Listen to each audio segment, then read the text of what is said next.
Google के CEO सुंदर पिचाई के बारे में एक बहुत ही बुरी खबर सामने आ रही है। वो ये कि गूगल इन्हें बाहर का रास्ता दिखाने वाला है। लेकिन सुंदर पिचाई ने ऐसा क्या कर दिया जिस पर गूगल इतना बड़ा एक्शन लेने जा रहा है? और मोस्ट इम्पोर्टेंट, गूगल का नेक्स्ट सीईओ कौन होगा? आइए डिटेल में जानने की कोशिश करते हैं। कंडीशंस बनी जो कंपनी को पूरी तरह से बर्बाद कर सकती थी, और इसीलिए अचानक से लैरी की जगह एक ऐसे इंसान को बैठा दिया जाता है जो सीईओ की रेस में कभी भी आता ही नहीं, और शायद किसी ने भी इमेजिन नहीं किया था कि वो इंसान सुंदर पिचाई होंगे।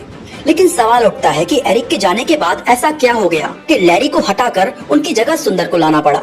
एक्चुअली दोस्तों, लैरी टेक को लेकर बहुत ही ज्यादा एंथुजियास्टिक थे, इसलिए जब वो कंपनी के सीईओ बने तो वो गूगल की सेल्फ ड्राइविंग कार और गूगल ग्लास जैसे फ्यूचरिस्टिक प्रोजेक्ट्स पर काम करने लगे। लैरी पेज गूगल को एक ऐसे वर्क प्लेस में कन्वर्ट कर देना चाहते थे जहां लोग हमेशा नए और फ्यूचरिस्टिक आइडियाज पर रिसर्च करते रहें। मतलब कि ये एक ट्रेडिशनल वर्किंग स्पेस ना होकर साइंटिस्ट से भरे हुए आइलैंड के जैसा हो। लेकिन इन सभी चीजों को लेकर इन्वेस्टर्स बिल्कुल भी खुश नहीं थे, क्योंकि उनका मानना था कि लैरी इन बड़े बड़े सपनों में फंसकर उन छोटी और जरूरी चीजों पर ध्यान नहीं दे रहे हैं जिन पर फोकस करके ये कंपनी और भी ज्यादा ग्रो कर सकती है। ऐसे में वो लैरी को बड़े ड्रीम्स वाले एक स्मार्ट लीडर के तौर पर ना देखकर बिलियनर फाउंडर के रूप में देखने लगे थे, जो इस चीज को लेकर क्लियर ही नहीं था कि इस वक्त कंपनी के लिए क्या सही है और उसे किस चीज पर ज्यादा फोकस करना चाहिए। खैर, इन फाउंडर्स और इन्वेस्टर्स के बीच रूठने मनाने का सिलसिला यूं ही जारी था, लेकिन अचानक से लैरी ने अपनी आवाज खो दी, मतलब कि वो गूंगे हो गए। एक्चुअली 2000 की शुरुआत से ही Larry Page vocal cord paralysis से पीड़ित थे। उन्हें बोलते वक्त काफी परेशानी का सामना करना पड़ता था। जैसे तैसे काम चल रहा था, लेकिन 2010 के दौरान इनकी प्रॉब्लम अचानक से बढ़ गई, जिसके बाद ये इस काबिल ही नहीं बचे कि वो अपने आइडियाज को शेयर कर सके, शेयर होल्डर्स की मीटिंग को अटेंड कर सके या कोई प्रेजेंटेशन दे सके। दोस्तों, ये इस चीज का क्लियर प्रूफ है कि आपके पास बिलियंस ऑफ डॉलर्स क्यों ना हो, आप उन पैसों से कुछ प्रॉब्लम्स को कभी भी फिक्स नहीं कर सकते। अब गूगल जैसी बड़ी कंपनी तो इस तरह से रन नहीं हो सकती थी, इसलिए किसी और को लैरी की पोजीशन देने की बात होने लगी। एंड लकीली गूगल के 2 फाउंडर्स थे, तो ऐसे में सर्गी ब्रिन ने गूगल की जिम्मेदारी अपने हाथों में ले ली और जैसे सारा प्रॉब्लम सॉल्व हो गया, जैसा कि होना भी चाहिए था। पर असलियत में ऐसा कुछ भी नहीं हुआ, क्योंकि सर्गी ब्रिन गूगल ग्लास के मार्केटिंग डायरेक्टर के साथ एक एक्स्ट्रा मैरिटल अफेयर में पकड़े गए, जिसके बाद उनकी पर्सनल लाइफ में उथल पुथल सी मच गई। सर्गी ब्रिन को काफी बदनामी झेलनी पड़ी और लैरी पेज के साथ भी इनके रिश्ते खराब हो गए। इवन इन दोनों ने आपस में बात करना तक बंद कर दिया था। अब गूगल को जितना जल्दी हो सके एक ऐसी विजनरी एग्जीक्यूटिव की तलाश थी जो सीईओ की कुर्सी पर बैठकर उसके शासन को संभाल सके। लेकिन इस पद के लिए गूगल के पास अब ज्यादा ऑप्शंस बचे ही नहीं थे। इसमें पहले नंबर पर थे एरिक स्मिथ, जिन्हें क्रोम जैसे बेहतरीन आइडियाज बेकार लगते थे।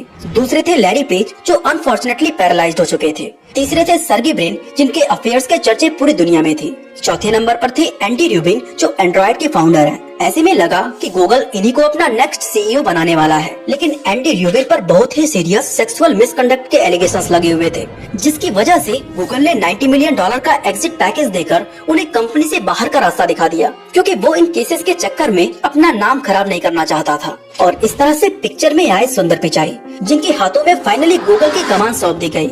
अब इसमें कोई शक नहीं था कि सुंदर पिचाई ने कड़ी मेहनत करके ग्रेट अचीवमेंट्स हासिल की, लेकिन जिस चीज ने सच में इन्हें जीत हासिल कराई थी वो थी सिचुएशन। दूसरे शब्दों में हम इसको लक भी कह सकते हैं। और इस तरह से 11 अगस्त 2015 को ये गूगल के सीईओ बनाए गए। इसके कुछ साल बाद इन्हें प्रमोट करके गूगल की पेरेंट कंपनी अल्फाबेट का सीईओ बना दिया गया, और यहाँ से इनके कमजोर परफॉर्मेंस की झलकियाँ नजर आने लगी। अब देखा जाए तो सुंदर ने वही किया जिसके लिए इन्हें हायर किया गया था, जैसे कि इन्होंने कंपनी को विवादों से दूर रखा। इनके हाथों में आने के बाद कंपनी का रेवेन्यू लगभग 4 गुना और नेट इनकम 5 गुना बढ़ गया। साथ ही स्टॉक प्राइस भी आसमान छूने लगा। फिर प्रॉब्लम क्या थी? दोस्तों, सबसे बड़ी प्रॉब्लम ये है कि गूगल ने सिर्फ बैलेंस शीट, प्रॉफिट और रेवेन्यू में ही ग्रोथ हासिल की है, जबकि इसने इनोवेशन से मानो अपना मुंह मोड़ लिया हो। आप खुद सोचो, क्या आप गूगल के किसी ऐसे सक्सेसफुल प्रोडक्ट के बारे में बता सकते हो जिसे सुंदर पिचाई के सीईओ बनने के बाद लॉन्च किया गया हो? जहाँ तक मेरा ध्यान जा रहा है, मैं इसका बिगेस्ट लॉन्च गूगल पिक्सल को मानता हूँ, जो फीचर्स, परफॉर्मेंस एंड वैल्यू के मामले में नो डाउट एक अच्छा फोन है। लेकिन जितना अच्छा ये फोन है, इसकी सेल्स और मार्केटिंग उतनी ही ज्यादा खराब है, जिसकी वजह से इसका मार्केट शेयर सिर्फ 4.6% है। वहीं इंडिया में इसका मार्केट शेयर 0.2% से भी कम है। इन सभी चीजों से भी इन्वेस्टर्स को कोई खास प्रॉब्लम नहीं थी। बात तो तब बिगड़ी जब ओपन एआई ने 30 नवंबर 2022 के दिन चैट जीपीटी को इंट्रोड्यूस किया। इसके बाद इन्वेस्टर्स चाहने लगे कि गूगल एआई इनोवेशन के मामले में ओपन एआई को पिछाड़ दे, जिसे माइक्रोसॉफ्ट सपोर्ट कर रहा था। लेकिन जाहिर सी बात है कि यह इतना आसान प्रोजेक्ट नहीं था, वो भी तब जब डेडलाइन इतना नजदीक हो। फिर भी सुंदर पिचाई ने कोशिश की और मात्र 4 महीने बाद मार्च 2023 को चैट जीपीटी के अगेंस्ट अपने एआई गूगल बार्ड को लॉन्च कर दिया। लेकिन ये गूगल के लिए एक बैड मूव साबित हुआ, क्योंकि लोगों को लगने लगा कि ये चैट जीपीटी का ही कॉपी है। इस कंपनी के लिए चीजें और भी मुश्किल होने लगी जब इसके लॉन्चिंग के वक्त गूगल ने एक इवेंट को ऑर्गेनाइज किया था। इसमें कंपनी ने एक जीएफएक्स एड जारी की, जिसमें एक शख्स ने बार्ड से एक ऐसा सवाल किया जिसके बाद गूगल को काफी क्रिटिसिज्म मिली। सवाल ये था कि जेम्स वेब स्पेस टेलीस्कोप की किस नई खोज के बारे में मैं अपने 9 साल के बच्चे को बता सकता हूँ। इस सवाल के जवाब में बार्ड ने 2 आंसर दिए, क्योंकि अकॉर्डिंग टू बार्ड इसी टेलीस्कोप की मदद से हमारे सोलर सिस्टम के बाहर किसी भी ग्रह की पहली तस्वीर ली गई थी। हालांकि नासा के अकॉर्डिंग साल 2004 में यूरोपियन एडवांस टेलीस्कोप ने सोलर सिस्टम के बाहर के ग्रहों की तस्वीर ली थी।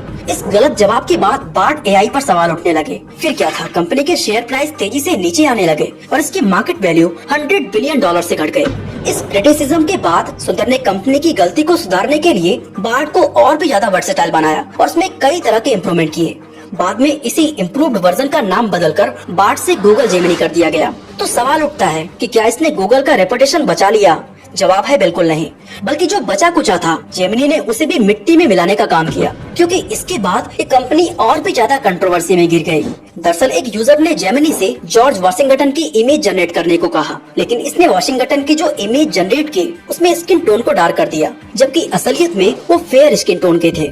इसके अलावा जब जेमिनी से पोप के फोटोज क्रिएट करने को कहा गया तो इसने एक मेल और एक फीमेल के तस्वीर को क्रिएट किया, जिनका स्किन टोन भी डार्क था। Again English Kings, Vikings and even Nazi soldiers के इमेज को भी इसने डार्कर स्किन्स के साथ ही जनरेट किया। इस तरह से जब विवाद हद से ज्यादा बढ़ने लगा तो गूगल ने अपनी सफाई पेश की कि वो इन चीजों को फिक्स करने की कोशिश कर रहे हैं। हालांकि बाद में उन्हें टेक्स्ट टू इमेज वाले फीचर्स को बंद करना पड़ा, लेकिन इसके बाद भी उसका पीछा कंट्रोवर्सी से नहीं छूटा, क्योंकि इसी बीच प्रधानमंत्री नरेंद्र मोदी को लेकर भी जेमिनी के साथ एक बड़ा विवाद खड़ा हो गया।